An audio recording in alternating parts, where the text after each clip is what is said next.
Mbote lisusu bande ko balandi ya to komo wapi ndenge to mesina ko kuta na biso na bino contrat to signa moi ezala butu eingela mbula ebeta tozawana pona conserver République démocratique du Congo mboka na yo mboka nanga mboka ya biso nyonso tout après kolela oyo boyebike likamonene kwela ki biso na libota likamuni kwela ki ndeko na bino Didier Kiku na ote ko père de papa aboti ngai papa Bernard Kikuzeiko to ote ko kunena village natal na yekuna na Lukengo na province ya Congo central territoire Mbanzangungu district Kataraki tozaki kuna kokunda papa na biso oyo azaki très cher pour na biso papa Bernard Kikuzeiko ngai mona na yo Didier Kikuzeiko na kobosi na kata mukolo moko te to ye awa pour na conserver mboka na biso eza contrat to signer biso na bino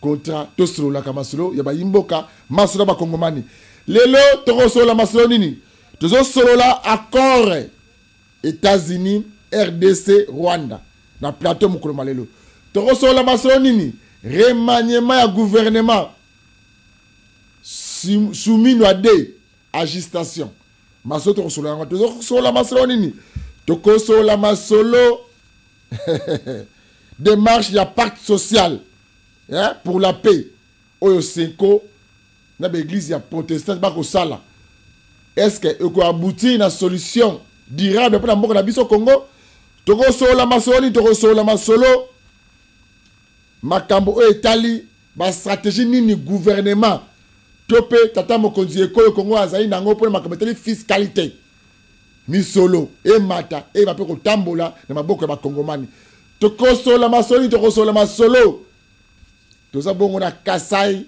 oriental na Katanda eza l'un des grands territoires et Kaboli province Mibale province ya Lomami o eza chef lieu eza Kabinda na province ya Kasai oriental chef lieu eza Mbujimai na Sankuru tokosola masolo ya Katanda comme invité za nani député honoraire, honorable Kasongo Munganga, monsieur le professeur, Yewanaza en face Nabino.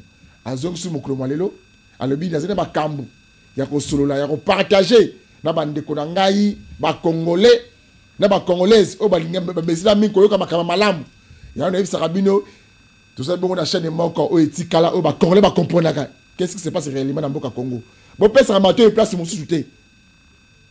Place on passe bateau yango place oyo ba congolais nyos ba s'exprimaka le lenge esengeli honorable Kasongo Munganga mbote Didier bonne santé ça bien zamé akumisama olingaka ba benga yo honorable professeur te papa Kasongo Munganga nyonso professeur naza professeur député honoraire naza député honoraire Kasongo Munganga za nkombo na ngai nyonso ndenge mutako benga ngai ou bien bichikile to boy parce que naza ko dénoncer manœuvre ya ba opposant de mauvaise opposition ezali kaka pe sobriquer o ba pe singa pe nyonso ezaka bien monsieur le professeur autant saka na institut nini na tangisa peut pesa ko nini kuna na tangisa na haute école de commerce o bazako benga tango ya kala institut supérieur de commerce moni à côté ya ba gendarmerie o ya biso de la police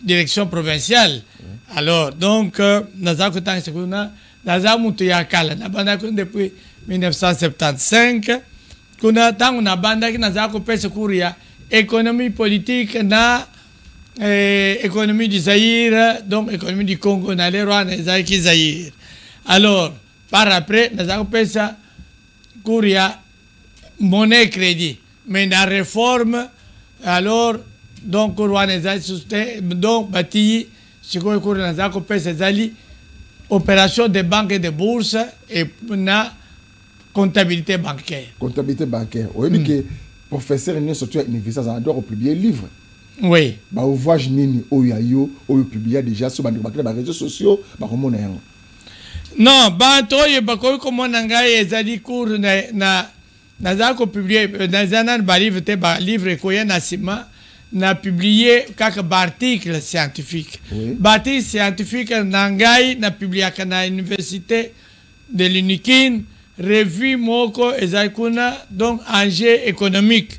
Enjeu économique, donc so bakekuna, bakumona revue, une revue bien reconnue sur le plan international, ezakuna nazako publié.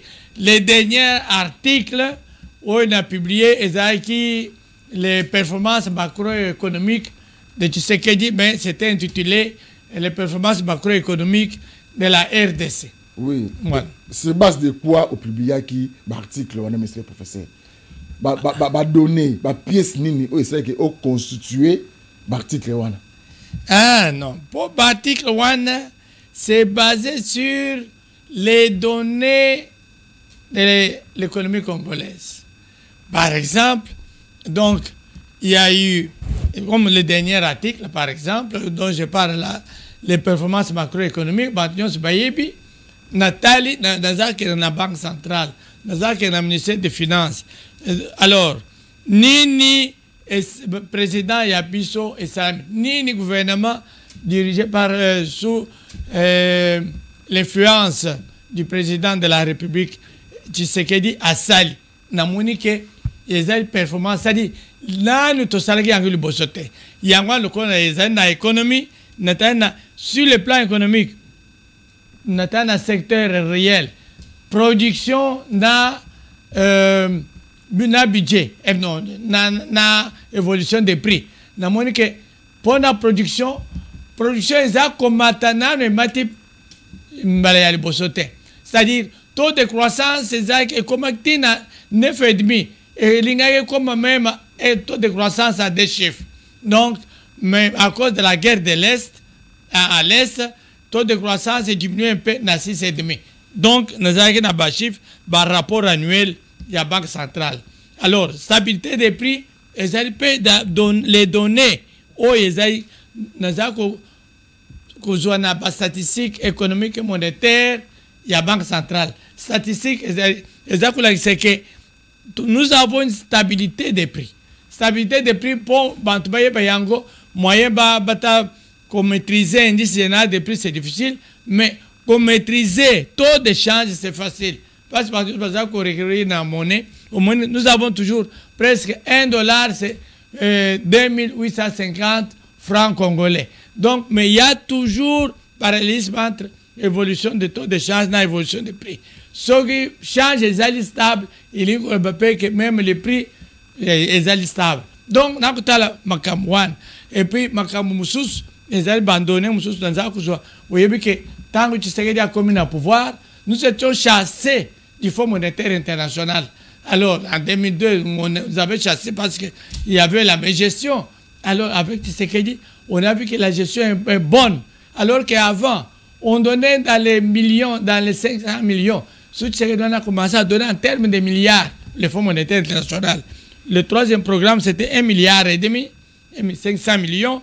Le quatrième programme, maintenant en cours, c'est 3 milliards. Donc, ce sont les données réelles. Donc, de façon, des choses indiscutables. Indiscutables. Quelles sont les stratégies maintenant, les stratégies mises en place pour la mobilisation de la recette fiscale dans le Congo? Il en tant qu'économiste. Non, même en tant qu'économiste, c'était tout le monde le sait. Tout le monde le sait. Maintenant, qu'est-ce qui fait que maintenant il y a une forte mobilisation des recettes?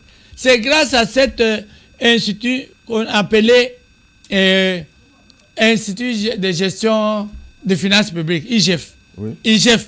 Mais IGF existait dans les temps. Mais c'était une coquille vide. Donc, les inspecteurs des finances, normalement, ne contrôlaient pas. Vous savez que sous Mobutu, par exemple, Mobutu avait dit que tout m'appartient. Si tu prenais les fonds, tu ne prenais pas les fonds de la République, les fonds de Mobutu. Même après Mobutu, sous Musée et sous Kabila, même parce que Musée n'a pas duré longtemps. Sous Kabila, on n'arrêtait pas les gens. Donc, vous n'avez pas vu qu'on arrêtait les gens pour détournement. Donc, depuis qu'on a compensé, depuis la République, donc, c'est sous Tshisekedi maintenant où on parle de détournement, où on parle qu'on a arrêté. Donc, on trouve même les proches, directeurs des cabinets, ministres, tout ça. Mais c'était à partir de ça, justement avec Julien Linguette que le président avait mis là-bas, que maintenant il y a eu une forte mobilisation des recettes. Et la forte mobilisation des recettes, ce sont des performances également, mais dans le secteur financier, un secteur financier, ce que je disais, production, stabilité, nous disons ça, secteur réel, secteur financier. Et ça, les gens le savent. C'est-à-dire quand Mobutu, et Tshisekedi plutôt, quand il est arrivé au pouvoir, le budget était de 4 milliards. Oui. Mais alors après, avec une forte mobilisation, qui est, oui, c'est que, mobiliser par recette et belé. Mais, tout le monde a 4 milliards, et doublé, comme il a 8 milliards, et puis après, comme il a 10 milliards, 12 milliards, 16 milliards, et maintenant, ça approchait même à un moment donné 18 milliards, mais à cause de l'Est, on avait fait un peu une certaine rectification dans le sens de la baisse. Hein. Donc, vous voyez que de 4 milliards même à 16 milliards, c'est quadruplement des recettes. Donc, ce sont... Yangoan a publié.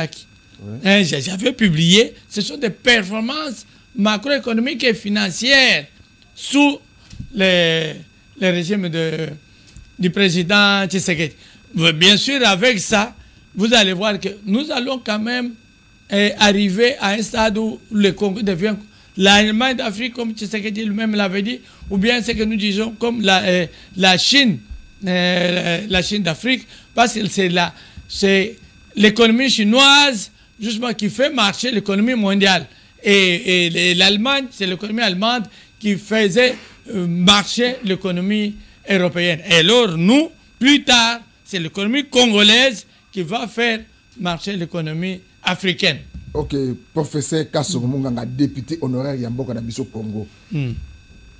Ba calcul nyoso biso impact na ngosko na social na bato bateka na wenze bana ba kotanga classe ezali esikanini parce que bango ne ba ko benga biso ba ko ba la vie est chère bazoko ka souci na mboka o nyoso mat impact nango la population ani. Mais Didier, on ne donne que ce qu'on a.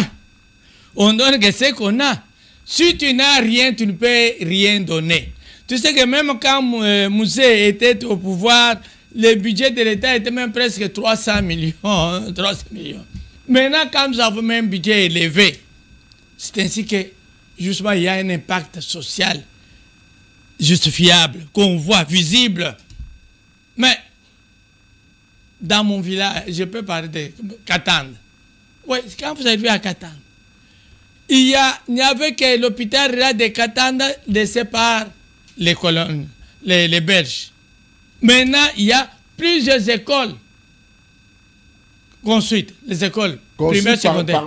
Par Tshisekedi. Par Tshisekedi. Sous Tshisekedi ici. C'est ça l'impact social. Il y a eu les centres de santé et maternité construits sous Tshisekedi ici. Mais cela, ce n'est pas seulement à Katanga, c'est dans toute la République avec le programme de 145 territoires. Donc, avant Tshisekedi, tous les fonds c'était seulement ici à Kinshasa. Et vous voyez même avec des embouteillages, tout ce que nous avons. Parce que tout, il y avait exode rural. Mais avec, programme de 145 territoires, il y aura un peu la rétention de la population à l'intérieur du pays. Bantu bakubanda ko vendre un peu et puis pas na territoire na bango. Donc koya toujours na Kinshasa et vous allez sous-souter. Donc c'est pour dire que vous avez un impact social et c'est que mbongo mingi et bango kenda na ba projet oya impact visible oya na pesi wana ezalika ba exemple ba hôpitaux ba bazako sala bipa nyonso. Ok, dossier, comme on bâtit sur la Katanda. La Katanda, wana, usine Yassima, et souka, dossier usine Yassima, et souka wapi. Usine Yassima, papa de Yango, ba poser pierre, na Yango, na centre, ou tozako benga Kabwe. Mbako anda. Donc, ba ma wai même. Donc, mais les travaux sont en cours maintenant. Les travaux sont en cours. Et nous avons vu que ceux qui ont la cimenterie de Katanga, ils ont dit que sikoyo changement kusala manani parce que pas na biso banda union c'est kaka ndako ya son c'est voyez les toitures hein, il n'y a pas de tôle mais il y a les feuilles là qu'on appelle sol. Moi je ne sais pas en lingala comment on peut traduire ça. Oui, bah tu as interprété déjà dans biso. Oui, donc ça veut que matiti wana yangwana za kaka ba ndako ya ningwana yangwana za. Donc ça fait que pour si matériel de Katanda les travaux sont en cours, il n'y a pas de problème, mais si matériel de Katanda ako le cimetière de local là-bas c'est pour le Congo central, mais même ville de Kinshasa, les pôles-villes, hein, tout le reste. Alors, Katanda est un point les 5 territoires du Grand Kasaï. Donc, les provinces du Kasaï, province du Chikapa, province du Congo, Kasaï occidental, Kananga, Kasaï oriental, Mujimai, Sankuru, Lusambo et le Mami Kabinde. Donc, nous sommes, mais bien sûr, et qu'on peut même na manière na bipai mususu ozalaki député honoraire ya province wana Kasai oriental précisément na Katanda nini oyo salelaka bana wana ya Katanda nini pe ozo continuer ko salela bango espoir nini ozo pesa toujours bana ya Katanda te ngai Didier na koko yebisio ke na landaki malobaya ndeko na biso Etienne Tshisekedi. Oui, il a considéré comme grand frère sur le plan privé. Parce qu'il a terminé en 61 avec mon grand frère Félicien.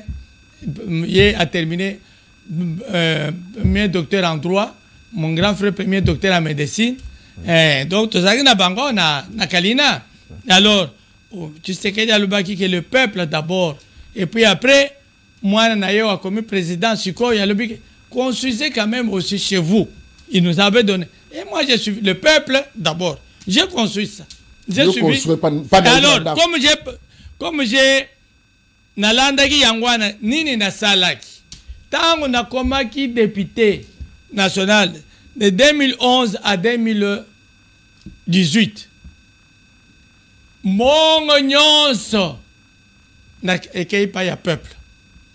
Donc, na village na sa centre de santé et maternité. Na Katanda chef-lieu ya territoire, na sa salle de conférence là-bas. Bientôt je vais na za kenda na zela ko kenda kusala radio kuna. Alors na Mbujima même chef-lieu, j'ai mis la radio RTK, radio télé Katanda.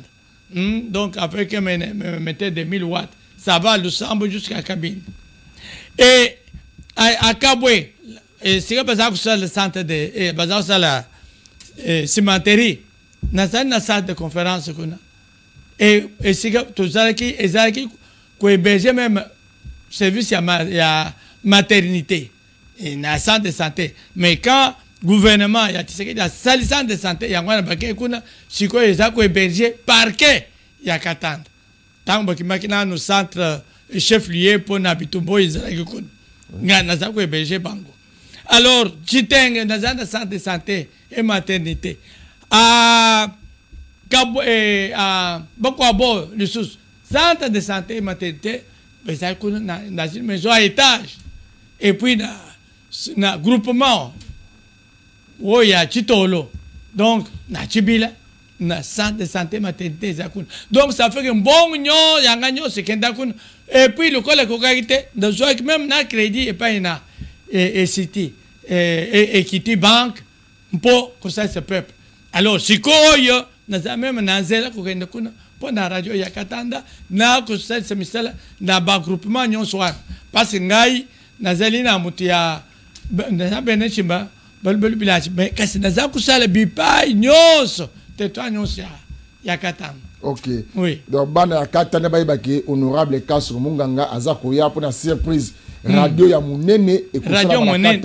Donc azakoya après mission a vol na ye émetteur ya 1 kilo ils ont côté dans avion ba caméra ba radio ils ont côté dans nzela na ba technicien bazo ko pilon ya munene na katana na ye pas dans boulevard nzela munene kaka wana oui effectivement et dans zelo baba national numéro 2 oui au sein de ce Kabinda et uti Kabwe national numéro 2 et l'équipe lengi Katanda Kabinda. Tango leki Kabinda commune à Lubao, ex-Senteri, ex-Senteri et que côté na Kasongo, non Kasongo na Manyema. Et l'ongukuna et côté à Kabare na Sud Kivu. Et l'ongukuna et que na Goma kusi senzela donc sur yangwa na Nord Kivu na Goma. Dossier ya bena pour ya bena kapiamba. Bosuka na ngene ka. Ah dossier bena mwembia bena kawene bena shim. Nous étions impliqués. To sali si ba chef coutumier na bango ba ya alors ba chef coutumier bazaki ya province nyonso ba yaki kosangana na place oyo tozako benga ba ko bowa et puis tango c'est to pesa ki mbongo poko sese bango bilo ya kolia et puis après ba kei na Katanda kosala ba cérémonie oyo tozako le basokchi fingo donc balier tout ça pour que le paquet muntoyo akosala mabe soki za mwene chipto le paquet bene se basai bote ye azaya butu mokwa soki za mwene kapuya ba to le paquet bene kapuya te muntu mokwa soki mwena kama bene se mwembia soki za mwene mwembia to le paquet bene mwembia basai bote azali ekutala muntu wana. Donc ça fait que Bagnon soit sali. Biso totikali bomoko ndenga tozaki na temps colonial.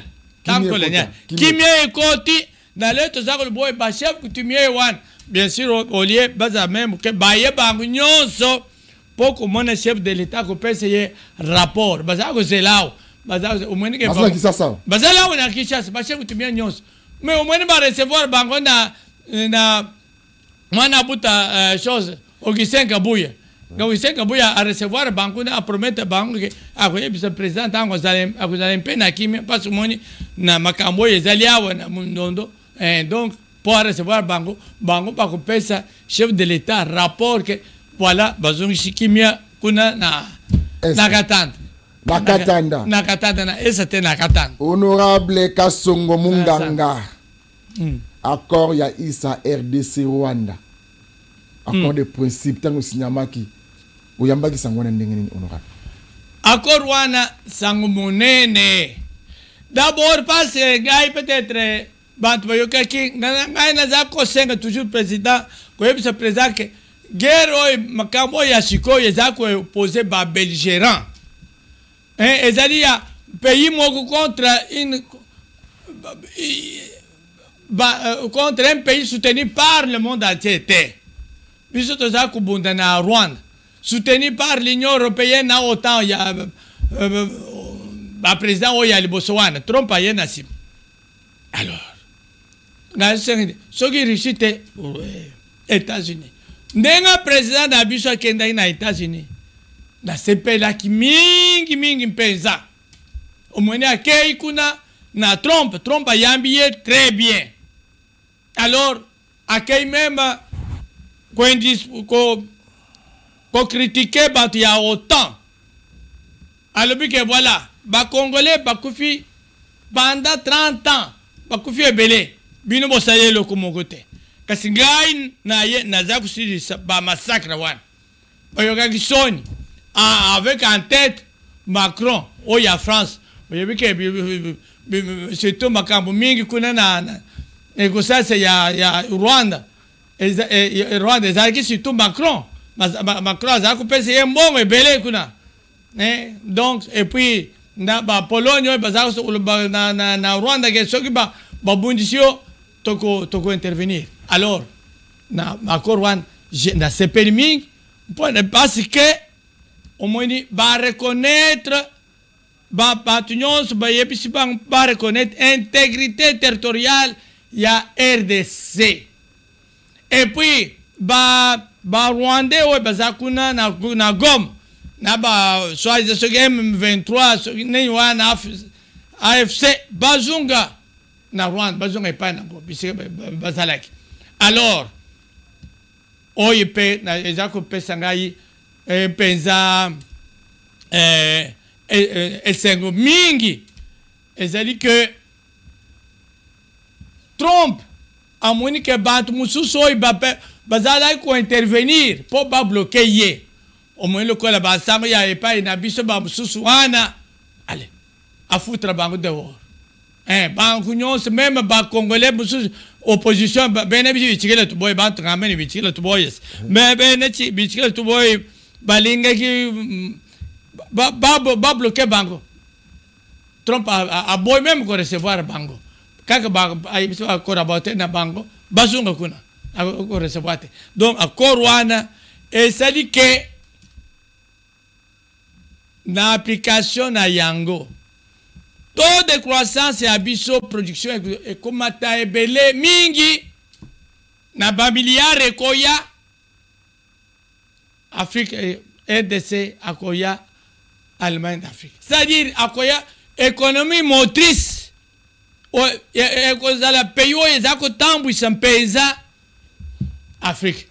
Alors mais bantu nyonso na lero wana on donne que ce qu'on a lokola budget mpe ekomata mingi parce que oyeba ke budget eza kuta na production na biso na revenu national budget na biso ekomata sikoyo bantu nyonso mingi bakomona bien mais ekozala surtout mingi mpona bino bajene na bana ya bakoko ya biso tobandi kozala moko na ndenge mututu tama muchulubani mukolo hano hali baka mukolo bafu momoni un pied ici et l'autre dans l'au-delà. Nous sommes peut-être sur le point de quitter cette terre des hommes.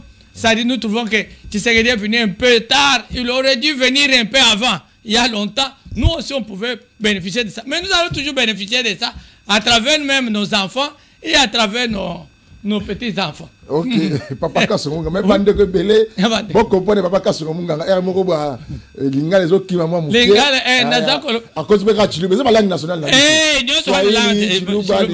C'est pas langue nationale. Yo. Ba Congolais belé, bazo prétendre ko yeba mingi, ba liba accord wana ya RDC, Rwanda, Issa, gouvernement congolais était Kimboka.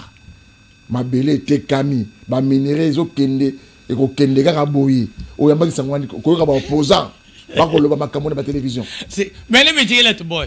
Alors voilà mon frère Didier awa baza ko loba ke bateki mbok ezali ba mususu na ko loba na ka matana ba oyi ba lobi ke bateki mboka na ka mata exemple ya mutu moko ouais abongo ambongo ambo cardinal ambo ngaya nazali chrétien catholique engagé mais naza kumone soni pour makambo ambongo ya bisa sali voilà alabaki boy voilà Rwanda na RDC bazaki ko swana ko bunda mpo na minere alors ngai trompe na ye na lunguli bango na lobiki ale na kamati yango nyonso ngai moko alors alors ambongo azalo lokole ya zama makasi yango na kamati na monisoni pesa eza makambo na bujusuma ba opposant bene bichikile tuboy bazako le bake bateki mboka. Alors nazako pesa réponse eza boy akoro basali ya Rwanda nani kuna na Washington eza accord de paix de sécurité eza un accord économique te. Bon, maintenant que voilà, basali accord économique entre Congo, RDC na États-Unis. Basali angote. Kuna na Doha. Bazaku discuter na bichikele to boy ses enfants qui étaient un peu perdus. M23 M3 AFC. Ezali na accord économique te. Kasi bana ya esika nini pas wapi moni ki batekaki mboka. Parce que c'est un accord de paix. Et c'est quelque chose qui tombe ici. Toko Luka ba investisseur dans les États-Unis même. Il y a mis balai. Roi ba minéraux yezali awa. est-ce que biso ba toza ko exporter ya biso ba congolais? Ce sont les étrangers. Avant c'était les Belges avec l'Union minière du Katanga et avec la nani et pas na biso nani Miba. Alors sikoyo sous Kabila basali je crois en 2002 basali ki ba accord chinois si sikoyo ezali Union minière ezali ko compter mingi te oyo ezali compter ezali ba investissement chinois tango basalaki ba chinois est-ce balobaki bateki mboka Didier tango ba chinois bazali ko exploiter mine ya cuivre ya biso donc toteki mboka. Alors ezaka que tango soki ba américain ba ye su Tshisekedi tolobi ke bateki mboka. Alors ba oyo ba ko exploiter mine wana bazabane.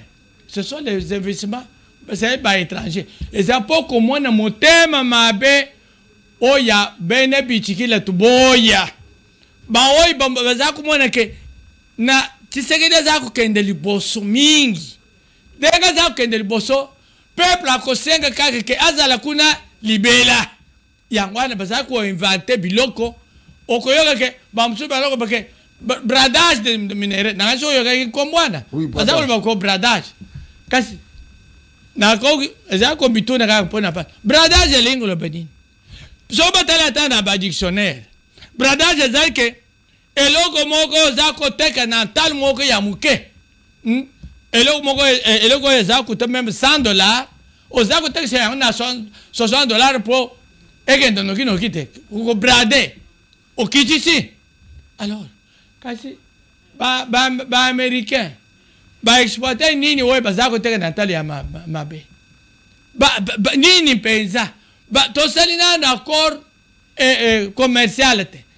Ata économique ou ba exploiter te et puis tout le monde que bazako le col par exemple tonne ya cuivre sikoyo cuivre matimingi une tonne c'est dans les $9,800 ça va arriver presque même à $10,000 la tonne. Alors ce tonne ya cuivre au lieu de na 9,800 va déclarer baban ko que ils allaient même 7,000 na l'air on peut parler de bradage. Si quoi banto bazali ko sala exploitation nanu te so nanu accord économique te balbeke babani ko brade babani ko bateki mbok kasi tango ba Rwandais bazali ko kamata minéraux ya biso bazali ko mona que ce sont des pertes motema mabe donc ezali na yangwana tozako féliciter ba opposant mususu bazali motema lam lokola ba Muzito, Muzito, et puis après même aussi Martin Fayoul. Mais, condamné par tout le col. Un ancien président de la République comme Kabila, Azadi ko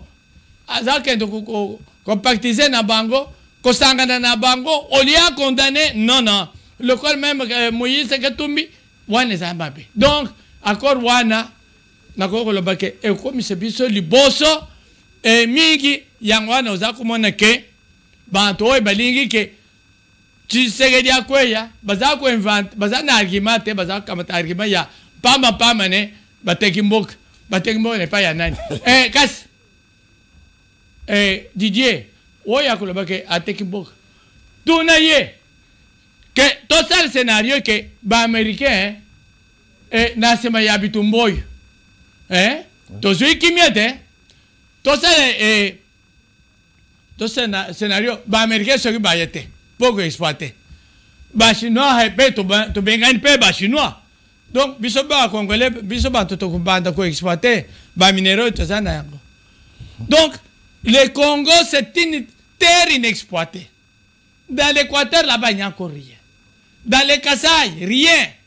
Donc bisika mingi tout ça a besoin ya ba investisseurs étrangers yangwana. Tous les même en appui à l'Agence nationale pour la promotion des investissements, pour les étrangers, les paysans, dans les Rwanda, tous les faute de croissance économique. Au moins, le corps même dans la Chine, dans la Chine, même les Américains, les Européens. Si quoi, pays à temps, moi, quand les bossons, quand on a fond, il y a des nationaux. pays nyonso aza kulinga bantu baya ba étranger baya epai na ye soki okomi na Belgique okomona bandako oyo baza kotongana ezali babelge baza kotonga te ba étranger baza koya kotonga c'est ça justement. Ok. Papa Kasongo Munganga, monsieur le professeur. Tant qu'on monaki, nous le met sur la FC M23. Joseph Kabila Kabange, ancien président de la République démocratique du Congo, a lobby à Zoluka Kimia, a commis na Nord Kivu, précisément na Goma. Pour qu'on ait un territoire nyosté. A commis na Sud Kivu, précisément na Bukavu. Alors base Zoluka Kimia. Mais na Gisasa a yété. Na Bandundu a Keité. Na ba Congo ba moni ete na Chopo bazo luka iti lelo na Ituri akendate mais ye akero kuta na ba territoire ba ville mi balé wana ale bazo luka kimia eza théâtre to azo luka ba mona ke yende ayebi Congo mobimba wana pona Kabila lokola ba ambona ba mususu ezali ko pesa biso mawa tristesse. Poyani. Le col même pas religieux. Avant na bosana po na. Au moni même muteba balobike kuna kama yambi biso bien musiba oya Uganda ba yambi biso bien ba pesi biso pe mbongo. Kasi Congo ya biso pesi biso mbongo. Dala nani ba agresseur na biso hein. Baza kukumisa ba agresseur. C'est pourquoi tant okuma kuna ce que comme kuna otoni pona ce qui accord de paix.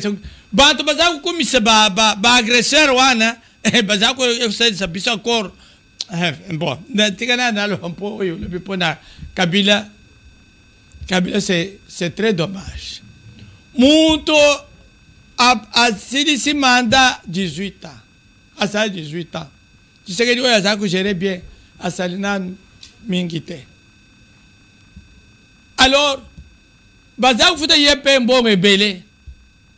Sikoyi akei koyokana na Barwande. Abekei koyokana na bato na Goma. Non, wana ezali ko sala ko pese biso mawa. Et puis nakoye biso yo mawa parce bon na mbongo batinyos ba yepiawa. Ezali kamboyo peut-être éviter. Ainsi il y a 2 ans biso tokendaki ba professeur comme na IDPS Tshisekedi corps moko za kuna corps de l'étude scientifique de l'IDPS za comme ba professeur ba scientifique to luaki tokendaki na loko baza benga kingakati yoga tela ngomba ya kingakati to luwe biso to gai kuna kingakati kuna baza kutambula na makolo te na biso route za macadamisé ba pont eza kuna bien mais eza loko na mboka mobimba na we biso yoke biso ba professeur to za kingai na baba de kuna mususu il y avait un professeur de l'Unikin. Toyokaki, au lieu de se braguer, tu gagnes un tourisme. Donc, Tozaki, Toyokaki, tristesse. Toyokaki, oh, il y a un mot comme on dit, un état dans un état, bon à Moutumoko. Kasi tangu bakoye kusala bakomine panini, bon à Moutumoko, mais c'est quoi? Alors, biso toza koloba ke Tshisekedi président ya biso akoka kotika biloko ya boye na mutu moko te bakoka kutodi ke oyi nyonso osali yango na mboka ni na mbongo uti wapi donc tango okende kuna okopesa ngai raison okumone ke wana ekokuzala toute une province comme ça et pas ya mutu moko te alors kasi yoka na Kinshasa kasikoyo yoka muntu wana ye wana azako kenda sikoyo ko trahir mboka na biso azako yawo te pasa monike justement awa akoko na makambo asali trahison e yebani bantu ba deja babani ko dénoncer ye sikoyo akei kuna kasi isa tourne mal trompe aboyi bango na ba ye na bato bususu mwa bango nyonso dehors. Donc pona wana nakoko lobaka ke il a fait une très mauvaise stratégie. Azalaki na biloko awo ebele akoka kofanda na ye na kimia omweni même Tshisekedi azako lobake azako respecter ba accord. Non non, Tshisekedi biso tozako lobake vraiment biloko ya boy mingi boy atiki pona mutu moko asali ye makam malamu kasi abebisi yango ye moko. Abi mutangela mbo musomba mbwende budi. Pour la démarche, il y a une partie sociale. Ils ont comme ba mbongo, ba sango, na ba pasteur, ba papa épiscope ya lokumu ya mboko na biso Congo, bande ko ya senko. Partie wana sociale, ils ont ka kimia pour na mboko na biso Congo. Ngene ba impact na ngona ba politique, c'est besoin bango ndengeni. Baza usal. Non, non, non, Didier, wait, vraiment. Baza usal. Pacte wan social, baza usal. D'abord, problème est tozaki na ngwa wezaki pona bitumbo ezaki na à l'est. Ba tozaki kufa. Oyo nani komenani kone nanga ako violer. Non, ako piller. Bah oui, kone nanga baza ko piller na bato ya Kabila wana ye mutu azaki financer bango. Problème tozaki nango, o tozaki nango yangwana même muse. Kasi sikoyo oye bazali ke tosala accord global et inclusif. Bazali ba terme inclusif hein. Oui. Inclusif ça pona bato nyonso. Kasi ba SCC na 5 bangwana ba rédiger kaka bango nyonso. Bakamete ba rédiger mususu te. Ba église de réveil ça kuna te. Bango basa babani kusala déjà discrimination bango moko. Ça c'est 1. 2. Oyoka bato oyi na uti kolobao. Maintenant, avec Mouteba, le piqué, essayez de kenda ke pa ya bato, c'est biso bitumba. Bayambi biso très bien. Bayambi biso bien. Ba pesi biso bongo. Ani yaki yango te alobi ba pesi biso bongo. Ba pesi kasi Congo te. Au moins asali na gesso zakula kisem mépris pour na gouvernement o ya biso. Mais accord o ba c'est accord wana. Exemple, tu penses que ça Museveni, tu penses que c'est Kagame. D'accord? Tu penses que ça nani Mute AFC nani? AFDC nani Corneille nani, tu penses que ça Kabila, ba oi ba pesi ba ngumbongo. Alors, pour ba yo ko traiter makambo o ya kimia ya bango na ba oi ba pesi ba ngumbongo te. Non. Ezali ko yelen ko et puis tango na lobi pona même nani ambonga o monina ndenga lobi nani trompe alinga kamata biloko nyonso alors qu'on n'a pas encore commencé à parler de minerais. Donc bantu ya mauvaise foi ndenga wana na ngisi notre président ya biso faut ça l'attention. Attendez que na biso Martin Fayulu sengai que faut l'accord. C'est peut-être de bonne foi. Tout ça, que ça la réunion, tant que nous étions députés en 2011-2018, et pas na hôtel Faden House. Mais il faut y avoir à ça l'attention. Oh, il y a Bango, Bazali Bantou, il y a des mauvaises foi. Moi, je suis chrétien catholique engagé, mais ça n'a rien à voir avec la religion. Nous sommes en sciences, dans le domaine politique et social. Ce n'est pas le domaine religieux.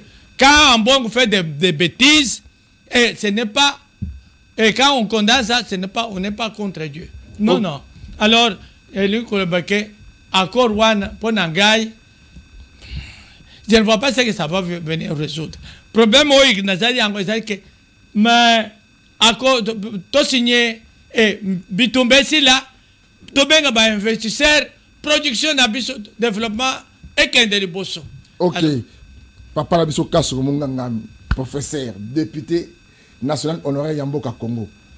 Bichikila Tuboy. Oui. Naïbi que tu as na suka. Naïbi Sabantoy, Bayebite Bichikila Tuboy. Il a dit que la Nini, et que, et pas un abisso, Mukasai, Abalengel. Ce qui mama, Azakomema, par exemple, Biloko Naye, le col la Tumbe, la Tabarachid. Bah oui, bah ça na yangote bazako le bake asala ta faut pas akweya soki akwei alors bawe bazana biloko wana te bakamati babotoli biloko wana alors ça fait que bawe bazana na gota bazako le bake bichigile ça dit ekweya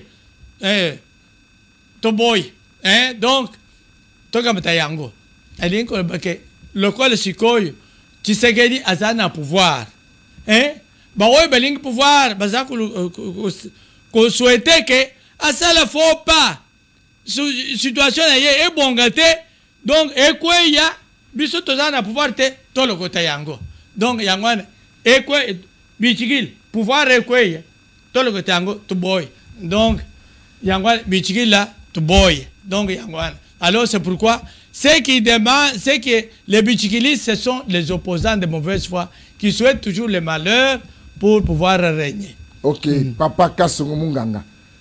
Question nanga avant dernière question nanga ezali boy. Ozo ba congolais ba ko retenir nini? Ozaki grand débatteur, ya batumi balé, le baza sous-souté. Nazaki? Ozaki bande ko la débat. Débat politique na batumi satou. Oui. Ezali prof Kalele. Ezali Levier Bomanza. Ezali Christian Badibang. Pe na ba am na bango misa. Le bazali sous-souté. Ba souvenir ni ya malamu zela ngupura batumi satou na professeur Kalele. Professeur Kalele. Ah, professeur Kalele. Non. D'abord, Kalele, souvenir au monene au nazana yango domaine même politique était. Ils ont un domaine politique. Ils ont spécialement tant que ministre des mines. Azaki ministre des mines. Tant que ministre des mines, ngai nazaraki DG et puis DG. DGA et puis DGAI na CEC, Centre d'expertise et d'évaluation de matières précieuses et semi-précieuses. Alors, quand vous avez point makambo mibale, souvenez mibale, yali boso, tozali ki na ba réunion en Afrique du Sud, alobi po na CEC toke en Afrique du Sud. Ngana ebise que non, CEC pour la chiko tozana mbongo pensa te tozana situation il y a bien été moyen to kende ko na Afrique du Sud ezalité to kende te ba réponse ya Kalele Zakinini te non na ko ministère ako kende na Afrique du Sud sans CCT ba te CC boke bozako kende kasi ministre zako pesa mbongo ba pesa kimbongo alors que ba musus baza kulinga ke CC apesa bango ba ministre musus baza pesa bango bon ye akamati bantu ya CC ba délégué parce que ngana kinaite ba musus ba kendaki ba akamati bango na charge même ya deuxième problème c'est que to mona que diamant zako ye mingi te na même na or to za na situation difficile ngai na lobby que non il faut to banda ko sala les matières semi-précieuses, ils ont des diamants, ils ont des or. Ils ont Kalele ye mutasala qui a arrêté wana. Arrêté en 2008, 2009. Ye mutasala qui a arrêté wana. Uyangwana. Ils ont ça, c'est sikoyo malam. Parce que c'est au moins que même un laboratoire na Bakolwezi, na Bagoma et partout. Ce n'est plus seulement les diamants, mais ce sont les matières semi-précieuses, autres que les diamants et l'or. Alors, ils ont dit que le problème est de retenir pour naye yangouane. Bomanza, na tikali naye na souvenir monene, parce que c'était un grand porte-parole. Il y a IDPS. Tant que ça na IDPS, c'était un grand porte-parole. Il a laissé un souvenir monene.